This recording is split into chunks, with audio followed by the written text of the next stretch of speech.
Bạn có biết rằng AI làm việc tốt hay không phụ thuộc phần lớn vào context, ngữ cảnh, thông tin mà bạn cung cấp, tức là tài liệu có đúng, có đủ, có chuẩn xác hay không. Thế nhưng để lấy được đúng cái tài liệu cần thiết, nó lại là một cái kỹ năng khác mà rất ít người để ý đến, tức là cái kỹ năng tổ chức và sắp xếp thông tin. Đặc biệt là trong những cái tình huống mà cần phải làm gấp, ví dụ như là sếp cần báo cáo ngay mà bạn chỉ có 5 phút để tập hợp tài liệu, thì đây chính là một cái khâu quyết định. Thì bản thân mình tự nhận rằng đây là một kỹ năng mình rất là kém. Trong 4 năm làm việc cùng AI thì mình tích lũy được phải đến hàng ngàn các cái file tài liệu, nhưng mà cùng với cái đống tài liệu đó là một mớ hỗn độn không kém. Thì hôm nay mình sẽ show cho mọi người cách mình dùng AI agent của CharmIQ để hệ thống lại toàn bộ dữ liệu một cách thông minh, giúp mình làm việc có năng suất và hiệu quả hơn rất là nhiều, và tất cả chỉ trong vòng chưa đầy 5 phút. Chào mừng các bạn đã quay trở lại với The Smarter Solutions, nơi mình chia sẻ cách mình hô biến công việc với CharmIQ. Ok, thì mình có thể lấy ví dụ ngay từ cái công việc của mình là chỉ riêng cái mảng viết bài chia sẻ trên Facebook trong 2 năm qua thì mình đã có hàng trăm file tài liệu. Thì nó gồm các cái phiên làm việc với AI, các cái bản mình đã post xong rồi, bản final, các cái bài viral để có thể train cho AI theo rất là nhiều chủ đề khác nhau. Thì mình viết ở tài khoản cá nhân thì giọng điệu sẽ khác với cách mình viết bài chia sẻ trên các group.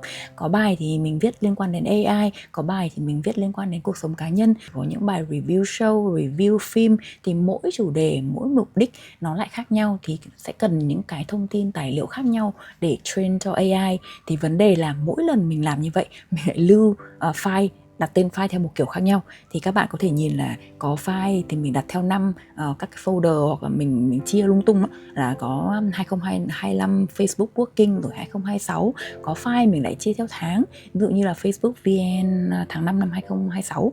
Rồi có file thì mình chia theo group, thì group bình dân học AI hay group nghiện AI. Thì có file thì lại chia theo status, như là những cái posted Facebook, là những bài đã làm xong đã post rồi đó. Rồi có bài thì đang working.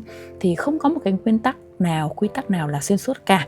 Thì khi mà mình hỏi AI nhận xét tất cả các cái file đó thì bạn ấy dùng từ là mixed architecture, nhưng mà đây thực ra chỉ là rất là lịch sự thôi. Thực ra nó là rất là hổ lốn, không có một cái nguyên tắc trật tự nào cả. Thì đối với mình thì mỗi lần mà mình viết một cái draft, một cái chia sẻ trên Facebook á, thì cần lấy tài liệu thì mình rất là mất nhiều thời gian để có thể tìm kiếm được đúng cái tài liệu mình cần. Và cái tìm thì vẫn là tìm được, nhưng mà cái khâu này nó thực ra là tốn rất nhiều thời gian nhất của mình. Thì nếu mà mình tổ chức tài liệu tốt hơn này, có hệ thống hơn, và việc lấy đúng thông tin được để train cho AI sẽ dễ dàng hơn rất nhiều, thì lúc đấy sẽ giúp cho AI viết chuẩn hơn, viết trúng hơn. Và đây là một cái kỹ năng mà mình thấy rất là nhiều người bỏ qua. Và càng làm việc sâu, càng làm việc chuyên sâu, càng làm việc lâu thì kỹ năng này càng quan trọng. Và đây cũng là cái kỹ năng mình rất là kém và rất là struggle trong mấy năm qua, mặc dù rất là cố gắng và rất là có ý thức là phải hệ thống, phải cố gắng tổ chức đó. Thế nhưng mà giờ đây thì trên CharmIQ đã xử lý được con nghẻ rồi, và cách xử lý rất là đơn giản thì mình sẽ show cho mọi người thấy setup rất là đơn giản thôi. Để AI có thể hỗ trợ bạn di chuyển file, tạo folder, sắp xếp, hệ thống hóa thì bạn cần kích hoạt một cái tính năng gọi là VFS. Thì cái VFS này nó có nghĩa là Virtual File System, là nó cung cấp cho các cái Cham, các cái AI agent khả năng thao tác trực tiếp với toàn bộ workspace của bạn. Thực ra là bạn không cần biết là từng cái tính năng cụ thể đâu. Cham sẽ tự biết dùng cái nào, thế nhưng mà bạn có thể nhìn cái list các cái công việc mà khi mà bạn kích hoạt cái VFS này lên thì các cái Cham đó, các cái AI agent đó có thể làm được những cái gì. Ví dụ như là nó có thể đọc được nội dung folder này, có thể create là tạo folder mới này, có thể move là di chuyển các cái file, ở semantic search là có thể tìm kiếm nội dung bằng ngôn ngữ tự nhiên, rồi có thể delete. Thì tất cả những cái đây là những cái chức năng, cái tính năng mà khi mà bạn kích hoạt cái này thì AI có thể làm được thay bạn. Thì setup rất là đơn giản. Các bạn chỉ cần tải All Purpose Cham về. Là nếu mà bạn đã tải rồi thì bạn có thể tải lại để uncheck là import duplicate đi, tức là có thể tải lại 2 lần đó. Và vào trong setting này, chọn advanced, chọn MCP và type chữ VFS lên. như vậy, và cuối cùng ấn enter, thế là xong. Và như mình thì mình sẽ rename cái bạn này là all purpose charm là folder, tức là mình sẽ chỉ dùng, tức là cái setup này mình làm một lần thôi, và bạn ấy sẽ giúp mình hệ thống tất cả các cái folder, tất cả các công việc liên quan đến folder, các sắp xếp tài liệu đó.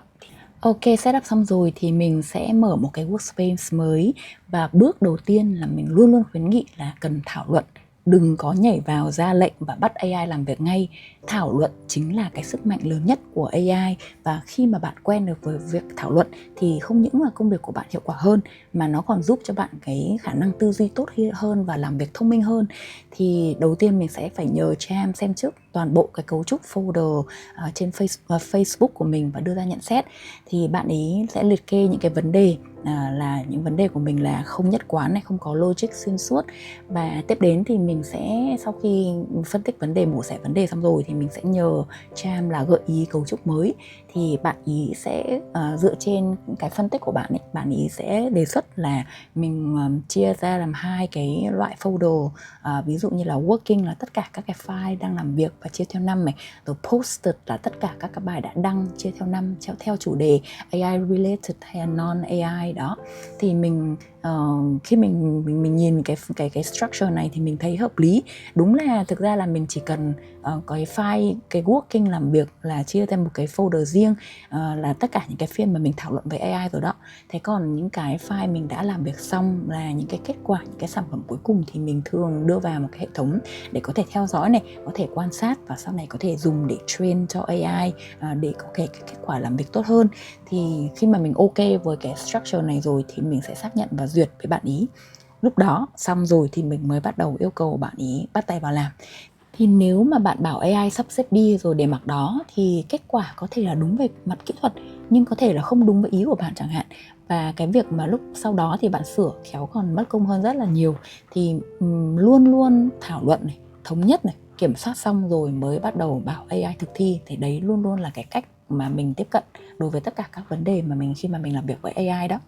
Bắt đầu vào phần thực thi thì mình sẽ làm từng phần một. Thì ở đây mình có bảo bạn ý và làm personal folder trước, và mình có yêu cầu theo cái nhu cầu cá nhân của mình là yêu cầu giữ nguyên tên workspace và chỉ tạo folder mới và đưa các cái file vào tương ứng thôi. Thì ở đây đấy là do cái yêu cầu cá nhân của mình là mình không muốn đổi tên các cái file name của mình, bởi vì nhiều cái mình muốn tìm lại theo cái file name mà mình đặt đó. Thì đây là sau đây thì phần này cực kỳ là thú vị vì nó xảy ra theo thời gian thực, nó ở hai tab khác nhau. Tức là trên cái workspace bạn nhìn đây thì Cham sẽ liệt kê từng bước mà bạn ý đang làm, còn ở bên trong cái thư mục mà mình đang không nhìn được ấy, thì kết quả nó sẽ diễn ra song song ở trong thời gian thực real time. Thì như các bạn nhìn thấy ở đây là bạn ý sẽ liệt kê cả map toàn bộ trước này, sau đó bạn map xong rồi thì mới đã đến phần hành động. Thì các bạn có nhìn thấy là bạn ấy liệt kê từng cái hành động là bạn ấy sẽ build cái folder structure trước, tức là bạn ấy sẽ tự tạo các cái folder trước, rồi sau đấy thì mới đưa các cái file vào sau. Thì khi mà mình screen recording cái này thì lúc đấy mình cứ bật qua bật lại giữa hai cái màn hình để mình xem là ở bên này thì bạn ấy đang nói là bạn đang làm cái gì và ở bên kia nó xảy ra như thế nào. Nhưng mà rất là hay là ở trên Cham họ có chế độ playback, họ có thể ghi lại toàn bộ quá trình trong workspace của bạn. Thì ở đây một bên là bạn Cham bạn liệt kê từng bước bạn đang làm, thì một bên folder sẽ tự cập nhật theo thời gian thực. Thì mình thực ra là chỉ có ngồi xem thôi, và nó như là sci-fi, như là khoa học viễn tưởng, tức là mình không cần động tay một cái gì mà AI agent nó làm hết. Thì rất là hay. Thì chưa đến 2 phút thì bạn ấy đã báo cáo lại cấu trúc hoàn chỉnh cái hệ thống folder cho mình, là bạn ấy chia ra personal thì working, thì rồi các cái posted, trong cái folder posted thì bạn ấy chia làm 2 folder con là năm 2025 và năm 2026. Thì năm 2025 thì lại chia theo là những cái folder, những cái file làm việc liên quan đến AI related, rồi những cái không phải là AI đó. Thì rất là hệ thống và có logic, đúng không? Thì thực ra khi mà mình ngồi mình xem mình thấy rất là sung sướng. Xong folder thứ nhất là personal thì đến các cái folder khi mà mình post bài cho các group, thì lúc này mình mới bảo bạn ấy làm tiếp tục.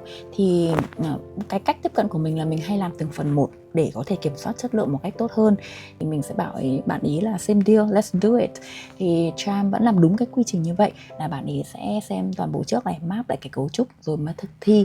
Thì các bạn có nhìn thấy các cái bước mà bạn ấy làm ở đây, rồi các bạn ý tức build các cái folder structure. Thì từng bước một thì các bạn có thể xem tạo folder cho 2 group rồi chia theo cấu trúc mà đã thống nhất.